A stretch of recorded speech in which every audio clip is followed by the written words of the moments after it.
राम राम।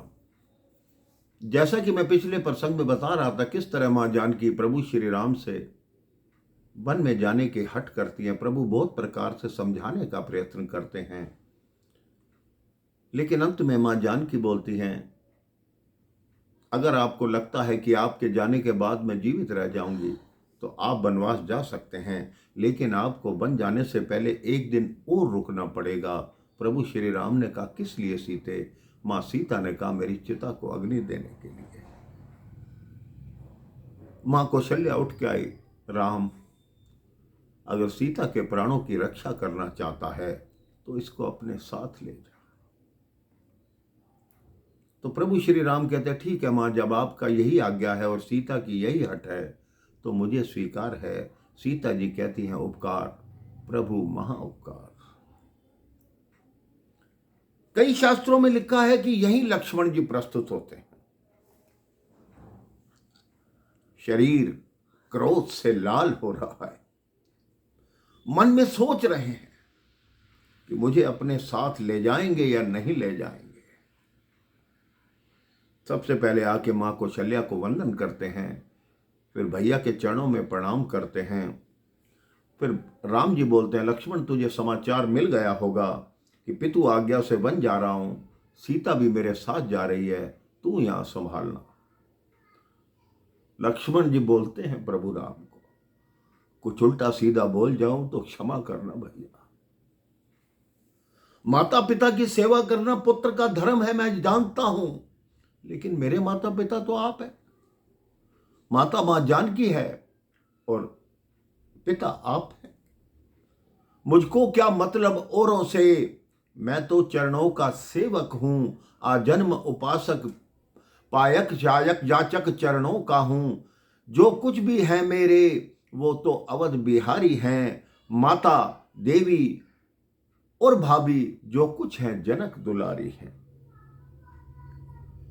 आपको वनवास देने वाले को जीवित नहीं छोड़ूंगा मैं भैया। जिसे राज्य चाहिए वो राज्य ले, लेकिन आपको वनवास क्यों? फिर भी आप कहोगे ना कि मैं तेरे को साथ नहीं ले जा रहा, सरयू तक आपको छोड़ने आऊंगा और उसी जल में जल समाधि लेकर मर जाऊंगा। मां कौशल्या ने मुंह पर हाथ रख दिया, मेरी उम्र भी तुझे लग जाए मेरे लाल। जा मां सुमित्रा और उर्मिला से आज्ञा ले, उसके बाद राम से आके बात करना। कई शास्त्रों में यह कथा दूसरी प्रकार लिखी हुई है कि लक्ष्मण जी को मां सुमित्रा ने बताया, लक्ष्मण क्या तुम्हें ज्ञात है कि मंजली रानी ने राम को 14 वर्षों का वनवास दिया और भरत को राज्याभिषेक दिया। तब लक्ष्मण जी मां के सामने क्रोधित होते हैं कि वो कौन मांगने वाली है जो मांग रही है राज तिलक। अधिकार जिसे है गद्दी का होगा उसको आज तिलक। अन्याय अगर होता है तो चुप रहने में संतोष नहीं। बन जाने की भी खूब रही क्यों जाए जब कुछ दोष नहीं।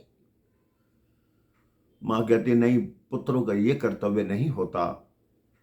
तुम अपने पिता के विरुद्ध और भाई के विरुद्ध नहीं जा सकते लक्ष्मण। मेरी ओर से तो तुम्हें ये आज्ञा है कि तुम जाओ।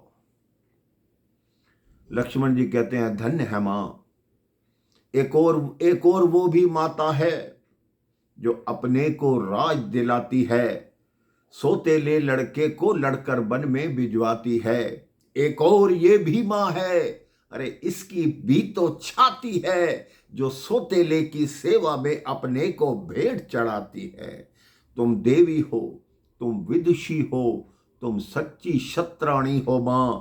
तुम नहीं मानवी हो कोई, तुम तो देववाणी हो मां। जो मैं कहलाने आया था तुमने स्वयं वो बात कही। मैं जो चाहता था मां आज तुमने वही बात कही। मेरी भी यही लालसा है, पकड़ूं रघुराई की बाहें। भाई की सेवा में हरदम तैयार रहें भाई की बाहें। तब सुमित्रा जी कहते हैं, लक्ष्मण तुझे ये बात ज्ञात है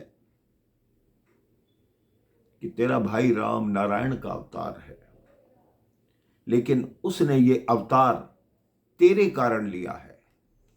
लक्ष्मण जी कहते हैं मेरे कारण? मां सुमित्रा कहती है मुझे अच्छी तरह ज्ञात है तू शेष का अवतार है। इस पृथ्वी पर पाप का बोझ इतना बढ़ गया कि पृथ्वी तेरे सर पे खड़ी खड़ी डगमगाने लगी, तेरे शीश पर भी पृथ्वी के पापों का बोझ आने लगा। तो उसी बोझ को हल्का करने के लिए नारायण ने अवतार लिया है। इसके बाद क्या हुआ, क्या वार्ता हुई, मैं आपको अगले प्रसंग में बताऊंगा। राम राम, जय श्री राम।